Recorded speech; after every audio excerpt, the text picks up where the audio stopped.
Welcome to Getting the Job, your guide to the hiring process. In this video, you will hear from human resources professionals providing insights into the hiring process with tips on how to secure a job.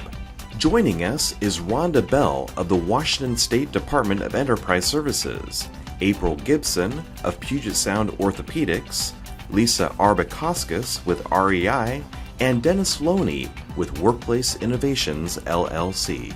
Moderating our discussion is Mike Hudson with the Association of Washington Business Institute.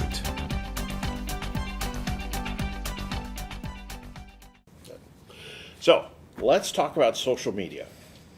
I can't think of anything that's changed the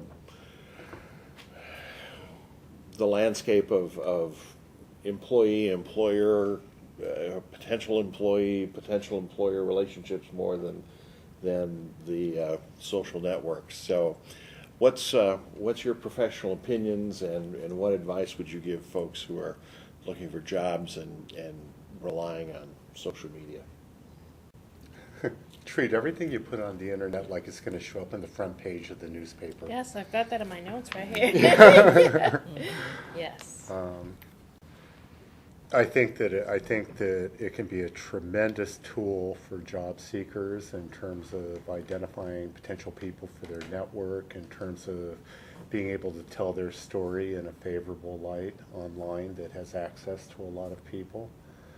I think there's just tremendous opportunities, and I think that people should use those opportunities. I do. I use Twitter and Facebook and LinkedIn, and I have a blog, and but I think that it's also important to recognize that though I wouldn't do it myself seriously, that a lot of potential employers do check Facebook pages and things like that. There was something recent in the news about the state of Maryland was requesting people to give their password to their Facebook page and things.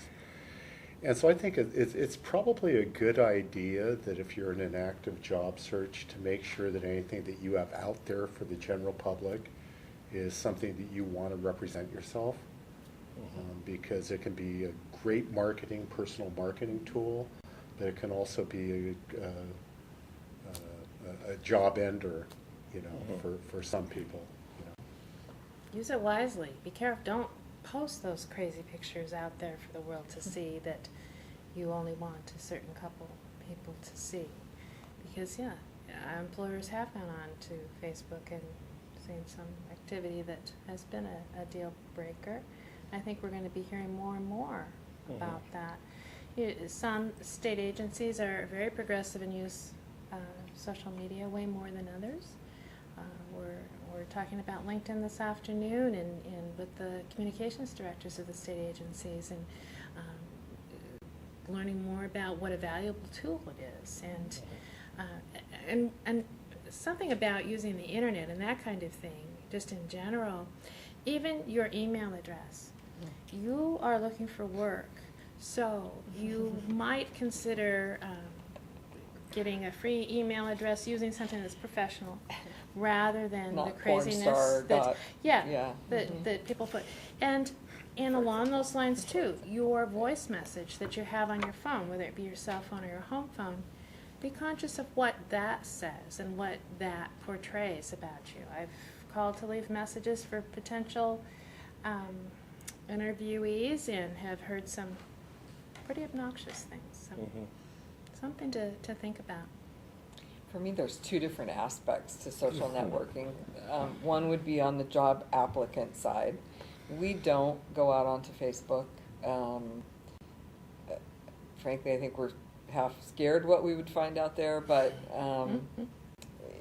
sometimes people post things out there or other people post things out there on behalf of them that aren't necessarily, so we don't go out and look onto Facebook. But the other piece of that is once you're hired and you're a part of the organization, you have to be very careful with what you're posting on your Facebook account about people that you work with.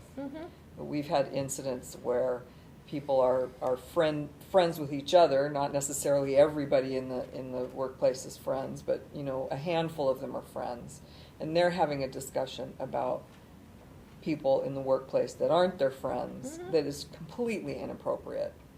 And so there's that aspect of it as well. Checking your Facebook account during work hours is a huge no-no.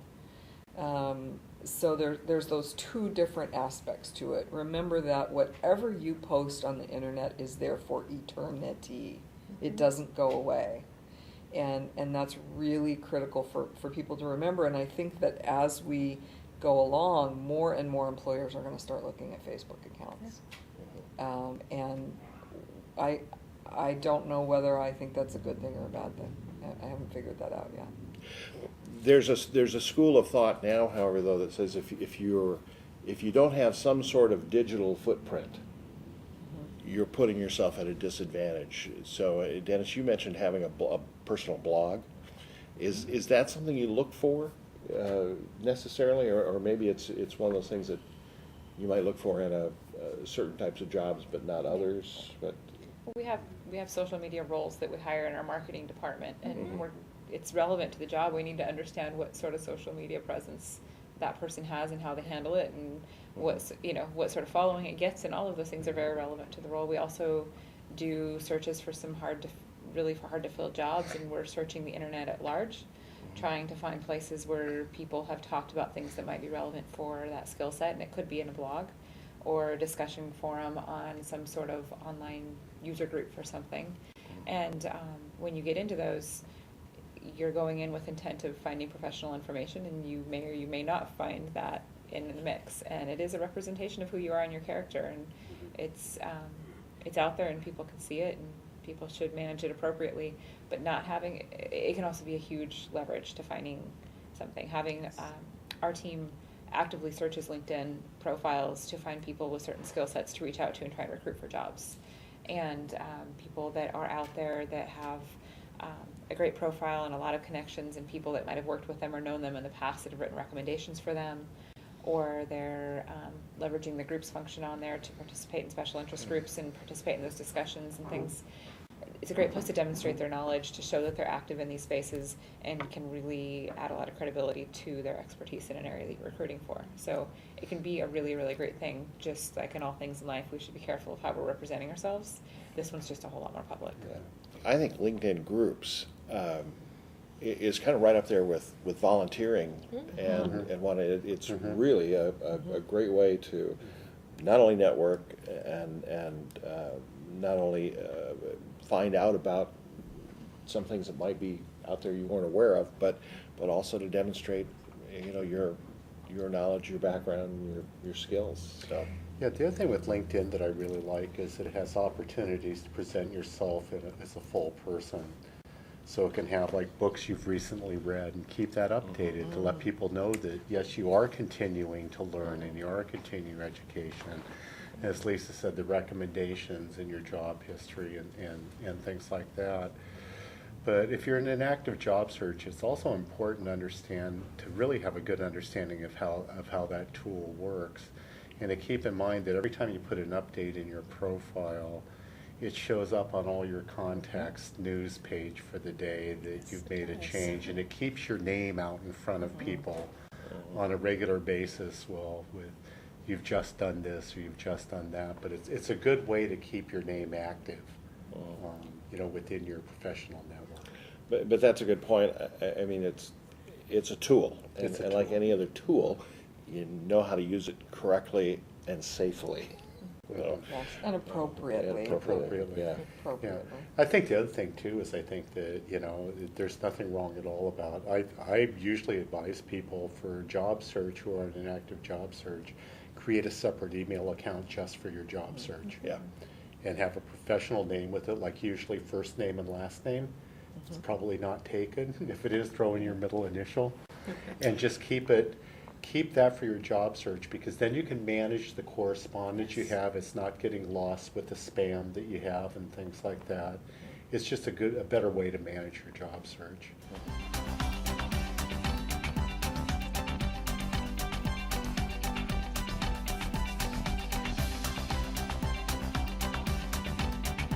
This video was made possible by funding from the Washington State Department of Social and Health Services, Division of Vocational Rehabilitation. This video has been a production of the Association of Washington Business Institute. For more information, visit our website at www.awbinstitute.org.